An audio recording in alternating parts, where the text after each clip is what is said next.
We, the people of India, having solemnly resolved to constitute India as a sovereign, socialist, secular, democratic republic, and to secure all its citizens and promote the principles of justice, liberty, equality, and fraternity. Sovereignty means that the power belongs to the people of India, which means that India has complete control over its internal and external affairs.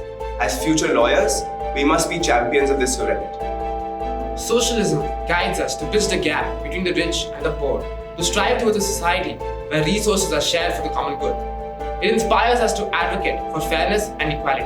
Secularism is a promise of our constitution that every individual has the freedom to practice any faith or none at all. It is the assurance that their beliefs are not a barrier to their rights. Democracy empowers every citizen with a vote, a voice, a choice. It is our duty as citizens to protect this foundation, to uphold transparency and fairness in all that we do.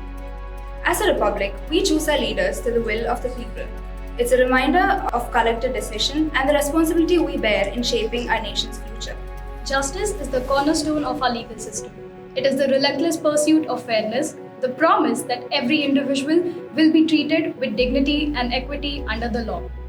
Liberty is the essence of our freedom, the right to think, speak, and act without fear.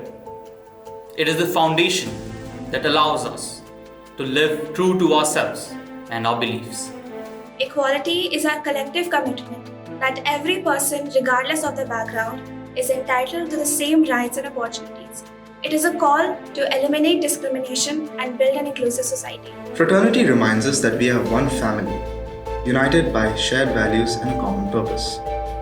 It is the spirit that binds us together, transcending our differences to build a stronger nation.